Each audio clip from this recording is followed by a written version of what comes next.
Hey everyone, I'm your host Marcus Norman of Gentleman Style Podcast Show, and today we are going to discuss how to accelerate your business and take your business, your company, your brand to the next level. And I have the digital marketing expert on the Gentleman Style Podcast Show today to help us take our business into the 21st century and beyond. You won't want to miss 1 second of what this incredible man has to say.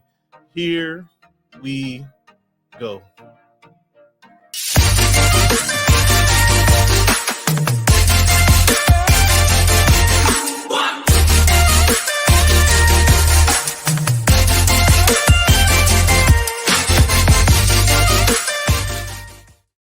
Hey everyone, I'm your host, Marcus Norman of Gentleman Style Podcast Show, and I have Mr. Jonathan Green, best-selling author of over, get this, 300 books. He's also a celebrity ghostwriter and a high-ticket affiliate marketer whose brand and company has taken him across the globe. And here today on the Gentleman Style Podcast Show, he's here to give you the tea, the secrets on taking your brand, your business to the very next level. So help me welcome to the stage the incredible Mr. Jonathan Green. Welcome to the show, sir. How are you? I'm good. Thank you so much for having me. Absolutely. Thank you for being here. Thank you for joining us on Gentleman Style Podcast Show. Sir, we need your help. Businesses, COVID-19, pandemic is turning everybody upside down and destroying businesses. Sir, what got you inspired in business? What got you started in teaching and coaching to marketing and branding? You know, it started off with the people around me. I was surrounded by a lot of people that were starting their own business, doing marketing. I thought I could never do that. I could never be an entrepreneur. I could never start my own business. I'm not that type of guy. And for a long time, that belief held me back. And then I got fired from my dream job in February of 2010. And I realized when you have a boss, they have so much power. They can take away your income, your ability to pay for your kids to eat, pay your rent, pay for your car. There's so much power that comes from a job. And I never wanted someone to have that much power over me again. And once I transformed my life and built my own business, I just love helping other people achieve the same freedom. That makes so much sense. And that's true. We all need that freedom. COVID-19 showed everybody that you are just a number. We are all just numbers and wheels in a cog. How did you find your niche? How did you find what you specialize in? Did you have to dive deep? Did you have to read some books? Was it yoga? How did you find what you are truly good at and gives you joy and then make money off of it? So I needed to make money fast. I got fired the Monday after signing a lease on a new apartment, buying a new car over the weekend. So I had all these new bills. I was like, oh, I wish you'd fire me on Friday.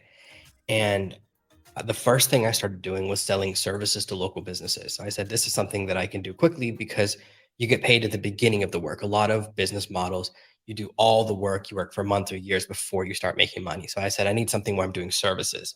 So I bought a course, really expensive. I was like sweating, so nervous, very expensive. Took me 6 months to pay it off. I took the split payment, but it kind of gave me that impetus. I said, every month I have to make enough money to cover the cost of this program. And that really became my focus. So I built my first website on Saturday and got my first client on Thursday. So it took me about 4 or 5 days to go from idea to revenue because I felt like that push behind me. And I said, I'll do whatever it takes. And when you have that mindset, you can really find success, but you have to really, really want it and really need it. And when you kind of come from that place, you'll start to do things that are outside your comfort zone and you can start to grow a business. So true. So true. What tips or advice or secrets would you offer to someone? Because you teach this on a very great granular level, on a big level. What would you say to someone who's trying to find their niche in business? So and they need to make money. Maybe not as quick as you because that's accelerated. You did it at a really quick pace. What advice would you give to someone else? So I believe there's 3 phases to building your online business. The first is generating time income, which is where you're getting paid for your time. And this is where you can replace whatever you're making at your job. So if you're working a job right now, getting $15 an hour, if you can work for yourself, making 30, you can work 4 hours a week for other people and 4 hours a day for other people, 4 hours a day for yourself. So I really believe in building that first, and I call it runway, which is where you have money coming in and you don't need a boss anymore. So we want to replace that job income as quickly as possible. And the way to do that, to get through phase one, before we look at passive income, is to have a job where you're in control. So for example, let's say you're making $1,000 a month from your job. It's better to have 10 clients each paying you $100 a month. So if you lose one client, you don't lose 100% of your income, you'll lose 10% of it. So this is how you start to protect yourself. Like when things happened over the last few years, when so many people lost their jobs, it's because they're only had one source of revenue. So losing one client's not a big deal when you have 10. In order to figure out how you can make money quickly is you look at what's your most valuable skill, asset, hobby, expertise, knowledge. And that's the thing that you can leverage for revenue, either the most money or the quickest. So if what you do at your job, you have a specialization, you're an expert at something, and it could be as simple, let's say you work at a car dealership and you help to sell cars. Well, you can start helping people buy cars, because going to car dealerships is very intimidating, worrying. You could become someone who says, hey, for $100, I'll come with you to buy a car.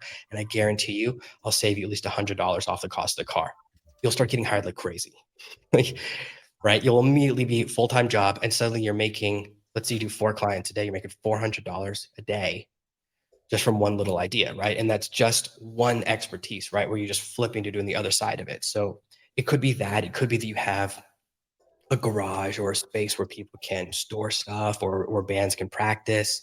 There's a lot of really interesting opportunities. We start saying, okay, what do I have that I can leverage? And you want to leverage money quickly or the largest amount. Sometimes people say, well, I'm an accountant, I don't want to do accounting anymore. I'm like, yeah, but you can do 5 hours of accounting a week or 40 hours of something else. And you can eventually move away from accounting. But first, you start with that and use that as your leverage point, because you're working for yourself. So that's really the focus I think most people need. Is everyone has a skill that's really valuable. Most of the time, when I talk to people, they go, oh, well, I'm only good at this. Who would pay for that? And like a lot of people. So a lot of times it's because we undervalue ourselves. That's what's holding us back, is the idea that people wouldn't pay us, or that people wouldn't pay us more money. But here's the secret. Whatever your boss is paying you is less than your worth. Because if every boss paid every employee exactly what they're worth, every company would make zero profit. And companies don't do that. They want to make a profit. So whatever you're getting paid right now is less than your worth. Mathematical fact. Ooh, that's super true. That is super true.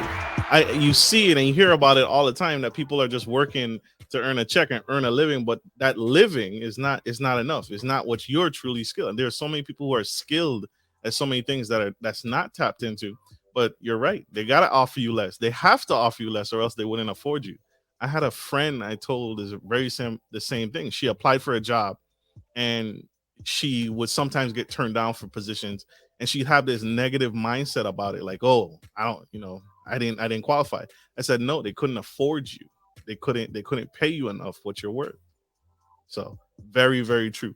What is the main reason that you see entrepreneurs fail in business? Right, the average business doesn't last 5 years. They fail. What are some of the common reasons you see that people fail in business? The most common reason people fail is too much information. There are so many courses, so many systems, so many business models, and they all work. And a lot of it is bad information gets mixed in. So, like that fact, we all hear the statistic, right? So many businesses fail every year, every 5 years. If you remove restaurants, the statistic is way better. Restaurants fail so much, they throw off the curve. And I used to really be worried about that number too. And I was like, wait, 90% of the businesses that fail are restaurants. As soon as you're not a restaurant, which most of us aren't, your odds of success go way, way up. So, but it is true. A lot of businesses don't work. And in the starting phases, it can be because we don't take it seriously. Like if this is a hobby, and so we don't treat our money like business money. Like if I take my kids to the movie theater, I don't expect to get that money back. I'm spending the money, it's gone forever. But if I invest money in my business, if I put $100 into a Facebook ad, I want $101 back, because I'm seeing it as a business expense. So a lot of people, they talk about a hobby business or a side hustle or just dabbling. And when you have that mindset, it will hold you back, because you're not trying to earn the money back. I've seen someone buy a $10,000 program, make $1,000 back, and be like, I'm profitable. I'm like, you've actually lost $9,000, because they're not treating money with respect. And that holds a business back. Once you get past that phase, it's absolutely too much information. If you're trying to learn how to start a blog and launch a podcast and learn SEO and take local clients and do Facebook ads all at the same time, you're never going to succeed. So let's imagine there's a circle, and inside that circle is focus. This is your most valuable asset. and you have however many hours a day you can work. Let's say you can only work 2 hours a day in your business, fine. That's 2 hours of focus a day you can spend mastering blogging or mastering Facebook ads. But as soon as you do two things, now it's half the time. It's an hour and an hour. So something that would have taken you 1 month to master will now take you two because it's only getting half your focus. So you're doing Facebook ads and a blog, and you say, hey, I'm going to do a podcast too. Now it's one third, one third, one third. So now something would have taken 1 month will take 3 months. And what most of us do is we buy a bunch of courses, try a bunch of systems, try a bunch of ideas. This sounds good. That sounds good. This sounds good. And we break it down to at best tenths. So now something that would have taken 1 month now takes a year. And that's so long that we quit because we go, oh, it's not working. And it's actually not working because we're wasting our most valuable resource. Our most valuable resource is not money, it's time. Really, time can be thought of as focus. So every time my business is stagnated, it's because I've tried to do too many things at the same time or learn too many things at the same time. So slowing down and learning and mastering one thing at a time was really critical to my business succeeding. That makes sense. That makes sense. So you recommend build one at a time, become a master of one thing at a time instead of trying to do it all. So when do you recommend do you recommend at all businesses should they should leverage, they should hire, they should get a mentor? What stages do you recommend those points, right? Because you can't do it all, right? Even though you see most businesses trying to do it all the time, but it's a money problem, right? I don't have money, maybe not yet, to hire a CEO or a CFO just yet. So what should someone do? When should they pass the torch to someone else? Sure. So I'm a big believer in hiring and building teams. But the mistake most people make is they make their first hire and they don't really know what they want the person to do. So most common first hire is either virtual assistant or social media manager. So you hire someone from another country for a really good rate to run your social media. They go, great, what do you want me to do? They go, do my social media. And they go, well, what does that mean? And that's when you run into problems. So it's very important before you hire to develop systems and processes and checklists. Basically, you want to say, here's what I need you to do every week. Here's a checklist. I need you to post 10 posts to Facebook, 3 short videos to TikTok, 3 short videos to YouTube, 6 pins on Pinterest. Like, you have a very specific list. And then for each thing they create, there's a process. So they go through and they're basically following a macro or a set of instructions. At the end of the week, you can look and see, did everything get posted? And so then at the end of the week, it's yes or no. Did they do what you asked them to or not do what you asked them to do? That allows the person to know what there is expected of them. And you're going to get a much higher success rate than if you hire someone who's a quote unquote social media expert, but your definition of success is different than theirs. I've had social media employees who work for me and go, well, I didn't know my job was to grow the social media channel. I didn't know my job was to post content. And I was like, that's your only job. You're fired. Like, as soon as I hear that conversation where someone, and I go, how could you, if you don't give a checklist, and this is someone I did give a checklist to, I go, look at your checklist. Your number one KPI is, did you post every week? If you don't post the things on the list, you don't work here anymore. And it's a very easy conversation because they have a list of what they're expected to do and not expected to do. The challenge when people hire and we don't know what we want them to do or we can't really define it, that's when you start running into problems. So I'm a big believer in hiring and starting to fill out those roles. I mean, I would really hesitate to jump and hire someone to replace me as the first hire, like a CEO or CFO, like a high level employee. I would start hiring low level and getting used to that process because it is a very different skill. Hiring and managing is the next challenge, and it does take a while to master it. Makes sense. Makes sense. Where do you recommend I allocate my funds first? Is it marketing, right? Because it's money, right? All companies want to be profitable. Where should I hire first? If it's not the CFO, the CFO, should I hire a sales team, the people that go business to business, knocking on doors, or? So I would hire someone who saves you the most time. So there's two ways of looking at hiring someone: is what do they cost and what do they save? So a lot of people will go, oh, this person's $7 an hour, $15 an hour, $20 an hour. And that's a very challenging mindset because it's always it's a limiting mindset. It's a glass half full mindset. Instead, you want to think, how much of my time do I get back? So let's say it takes someone else 1 hour to do a job. We go, oh, I'm paying them this much per hour. No, well, how much time would it take me to do it? It would take me 4 or 8 hours. So if I can capture back more and more of my time, that's really the biggest value. So I look at, as my first hires, who can give me back the maximum amount of my time. The more time I get back, then I can look at other things as far as growth and systems. But I'll always be the main revenue generator in my business, right? I'll be the one who's the name, the face, the expert. So for me, anytime I bring in outside salespeople or outside any of those things, it's always secondary because I can outsell, it's my business, right? Eventually, yeah, sure, you want to hire a sales team and marketing, but I would first focus on freeing up your time. So like you master one thing, hire someone to do it. Then you master the company. It means you'll understand what every employee is doing. I told you guys, the man, the myth, the legend himself, spilling the tea on Gentleman Style Podcast Show, Mr. Jonathan Green. This is huge. This is huge. We all heard this term before, demographic. How do I find my target demographic? How do I find that high? Because you mentioned this earlier. You said this earlier, right? 100.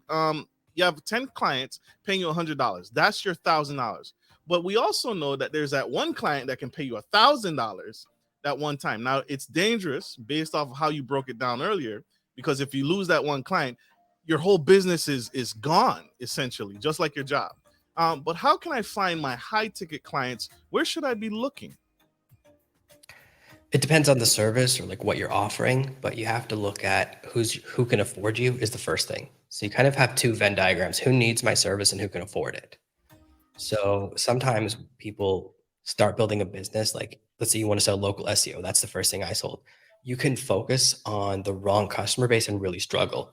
So my very first client, I didn't know what I was doing, so she couldn't really afford me. So the relationship only lasted about 6 months because she needed me to find her at least 10 new clients every month to cover the cost of me.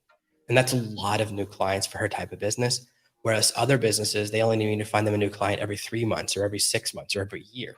So they could have a much higher customer value. So I realized that when you're offering services, you want someone who, if you bring them one customer, that customer's worth more than you cost. So you look at their customer value rather than your customer value.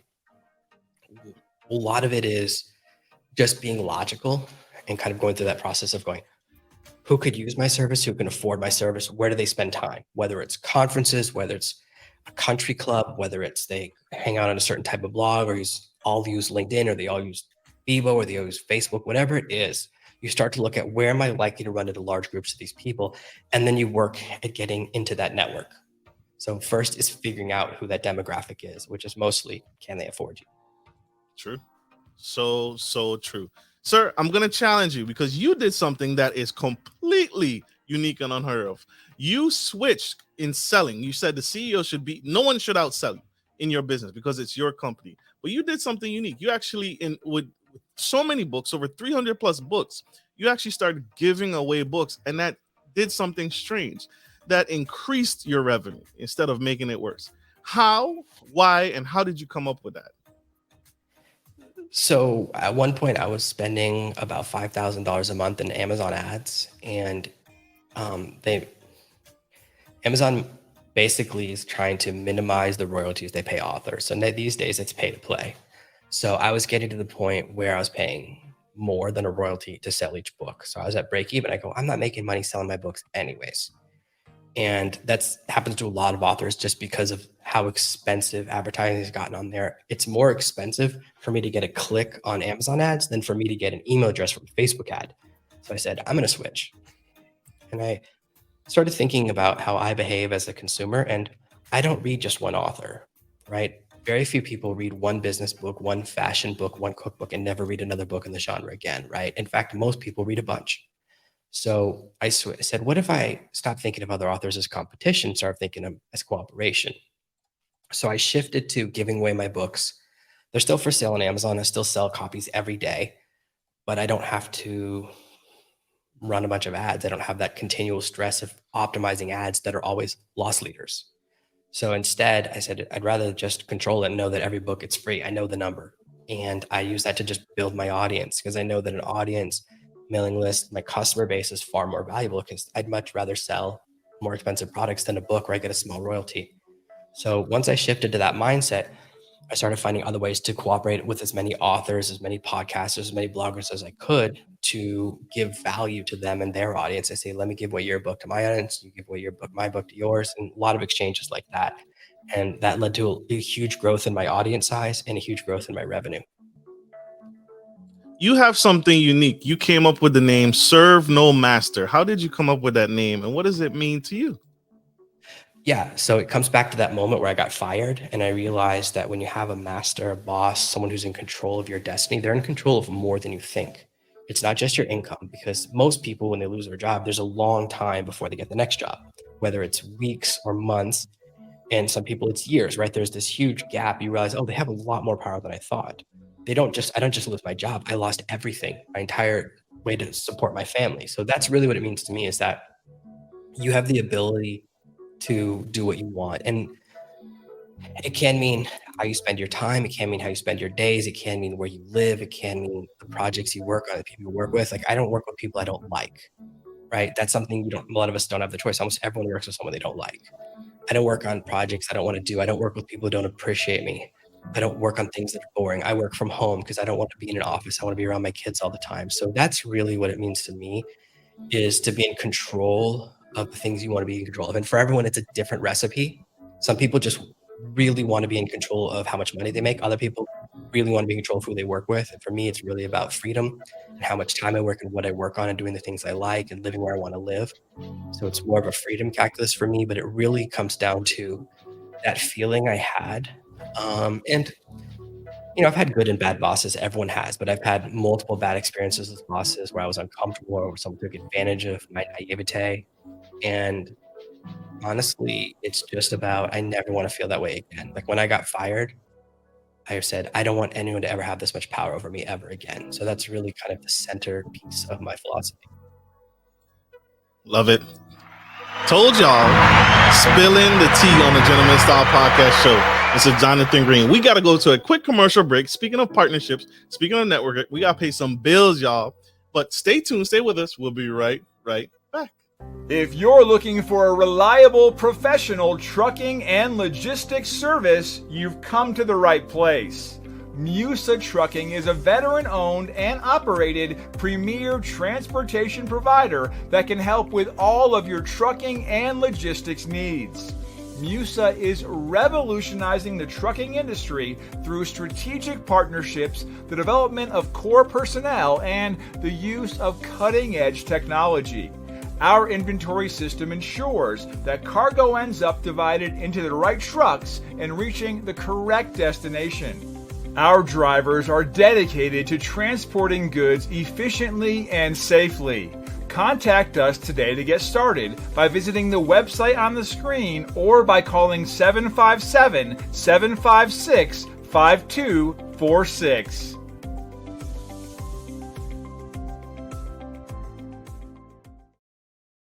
We are back to the Gentleman Style Podcast Show, and we have the incredible Mr. Jonathan Green spilling all the tea on marketing and how to take your business to the next level by one of the unique ways that he spilled the tea on, by giving.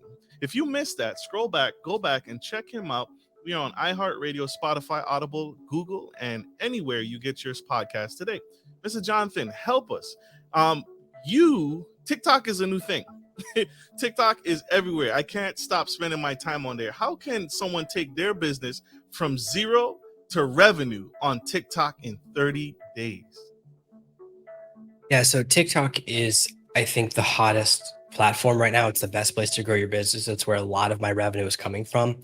And it really takes a 3-part strategy. The first part is to really figure out who you're speaking to and who you want watching your videos. There's this misconception that everyone on TikTok is young, but actually 75% of TikTok users are 20 and up. So the majority, 3/4 of the users are over 20. So there are much, much more people that have money to spend that are in your demographic than your customer base. So you have to start thinking, well, who do I want to watch my videos? So I've seen a common mistake is to go viral and build a channel with hundreds of thousands or even 1 or 2 million followers. And some of those channels are making zero, because they have all they have is people that like videos that are random or funny or silly, but they don't have a demographic or a niche or a specific audience. So I speak to a very specific audience, which is people, mostly dads, who want to work from home and want to spend more time with their kids. So that's who I speak to. So I know my demographic. I talk about my kids a lot. I talk about that type of business. So that's who my audience is. So TikTok's been very profitable for me because I focus on revenue rather than audience size. So that's the first part of the process. And who am I going to speak to? Then you go, what type of videos do they watch?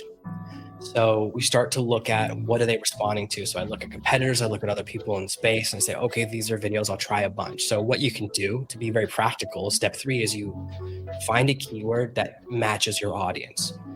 So it can be makeup, it can be homebrew coffee, whatever it is, right? Whatever your thing is that you want to sell or your market, you find a keyword that really isolates that, and you take the top 50 videos and you download them, and you reverse engineer, make your own version of all 50 of those videos. They'll all be different styles, different lighting, different, some you talk, some you don't talk, and just make 50 videos that are your versions of those top 50 and post those videos to your channel. Some will do terribly, some will do okay, and a few will go viral. They'll explode. So once you find your formula, and this is the most important part, this is secret to TikTok. Most people make one video over and over and over and over again. Once they find out what their theme is, and it can be, there's a lot of different themes out there. You find the one that works for you and you go, okay, this is my theme, and I'll just do it over and over again. So I only make one video myself over and over again. I tried a lot of ideas, but when I do this one type of video, it always goes viral, it always does well. Even a bad version of it will get twice as many views as any other type of video I do. So I found my formula just by doing exactly that, shooting a lot of videos and then just redoing and building on the winners. That's really the secret of TikTok. And then it's just about being consistent and treating it like a business, not like a hobby. So you have to post 3 to 5 videos a day, which means you have to record 3 to 5 videos a day. But when you do that, you can grow and make money on there really quickly. Whew. That's a lot of videos. I got on TikTok, and let me tell y'all, it's hard. I refuse to dance. I refuse to get on there and dance. But I'm like you said, I'm trying to speak to a very specific demographic of men and women. And so huge nuggets. One more round of applause for Mr. Jonathan Green on that tee. Sir, you have dropped some incredible nuggets this episode. What final nuggets would you offer to that young boy, that young entrepreneur, that young girl trying to get their business off the ground? There's so many different levels: marketing, sales, hiring, leveraging, so many different things. Any final nuggets for that young entrepreneur out in the audience? Yeah, I focus on revenue first. What's the fastest way to profit? What's the fastest way to make money? Because that buys you time, that buys you breathing room, that lowers your stress levels so that you can then focus on the other parts of the business. A lot of businesses, especially watching a lot of Shark Tank and these investment shows, and we see these companies that are valued at $1 billion and have never made a profit. They've always lost money. There's all these huge companies, and they're billions of dollars in debt, whether it's Uber or Twitter or WeWork. They've never made a profit, or they've lost way more money than they've ever made. And we look at these companies and go, oh, I could just build the company for 3 years and then make money. Most of us aren't in that situation. I need to make money the first week. Most of us need to make money now, not in 6 months or in 3 years. So don't fall for those traditional business models or those other kind of money first business models where it's just you're spending other people's money. Focus really on generating revenue as quickly as possible, because revenue is freedom. Because if you're making $10,000 a month, you don't care if your boss fires you anymore. The fear goes away and suddenly you're empowered. So that's what I would really focus on first. That's why I talk a lot about leverage, which is what is your most leverageable asset, whether it's a friend, whether it's a skill, whether it's a tool, whether you have a video camera that you can rent out and people can pay you to film their weddings, whatever it is. You find that thing you have that you can make the most money from, and that's what you build on. And that doesn't mean that's what your business is going to be in 2 years, but it means you use that to generate the revenue to build your dream business. So that way you don't have to ask for outside funding. You don't have to beg the bank for money. You don't have to max out your credit cards. Instead, you can just build from profit. I love that. Revenue first. Revenue is freedom. Sir, how do you feel about networking? Is networking, I guess it sounds like networking. You've been saying it all along, haven't you? Yeah, networking is one of the biggest parts of my business. It's forming relationships. When I started online, I go, oh, I'm going to build an online business so I never have to talk to anyone ever again. But it's actually the opposite. It's all relationships and handshake deals, and who you know gets you access to different promotions and different products and different opportunities. So it's really heavily like relationship driven business. So that's an important part. As you know, the thing is that networking doesn't sound exciting, or it sounds like network marketing, which is not what I'm talking about. Networking is where you form relationships with people around you. Like the easiest example is if you're making $30,000 a year, Surround yourself with 6 people that are making $40,000 a year, and with a year, that's what you'll be making. Then surround yourself with people that are making $60,000 a year, and you'll just keep going up. Just surround yourself with people that are making 10 or 20% more money than you, and you'll basically increase your revenue every year 10 or 20%. A great example of this, the best example is you join a local group, and they have them on Meetup everywhere. There's all these local groups in every city and town for people that are building online businesses. And someone who's making $100,000 a year will be like, hey, this client came to me and they only want to pay me $5,000 a month. I'm not interested. Do you want to take this client? And so someone that's too low for them, they'll hand them to you. This is absolutely how I've gotten clients and how I've passed on clients. So client to you, they're like, wow, that's 10 times more than he was paying me. You'll jump at it and they'll be like, yeah, it's too low for me. So this is how you can start to get really amazing clients, and they don't even feel like they're doing you a favor. You're actually doing them a favor because you're taking someone off their hands they don't want to work with.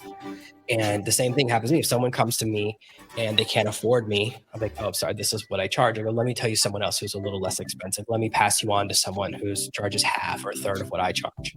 And it doesn't mean anything to me. I'm helping the client, helping the person. I don't even charge a fee for that because I'm just not the right fit. So you can surround yourself with people that will just basically hand you money just for being there. Ooh. I take back everything I said. I'm terrible at networking, but this is something I need to do. Sir, Mr. Green, how can we connect? How can we learn more about what you're doing and my audience tune into what you're doing and what you coach to? Yeah, if you want to find me, you can just type Serve No Master into Google. Every result is either me or Jet Li. Most are me, but that will find you everything I do. And if you want to get a free copy of one of my bestsellers, I'm always giving away a different one free at givetogetfree.com. Love it. Love it. Check him out, y'all. That's Give to Get Free on every social media platform. And if you forget, reach out to me and I'll get you that link and get you on board so we can get you that fire boss education that you need, that you're missing out on. Because we need this. We need what he's doing. We need this knowledge. And he's offering it here on the Gentleman Style Podcast platform. And check it out. He's not Bruce Lee. Not yet. Well, he's the Bruce Lee of network marketing. Check him out there. We got to let Mr. Green go. He is incredible, awesome, and he's changing lives. Thank you for being on the show, sir. You are phenomenal. It is a pleasure to have you. Thank you for having me. Absolutely. Like I always end every show, take care of your friends, take care of your family, and always, always take care of business. This is Marcus Norman of Gentleman Style Podcast Show, signing off. Love you guys. Bye. Bye.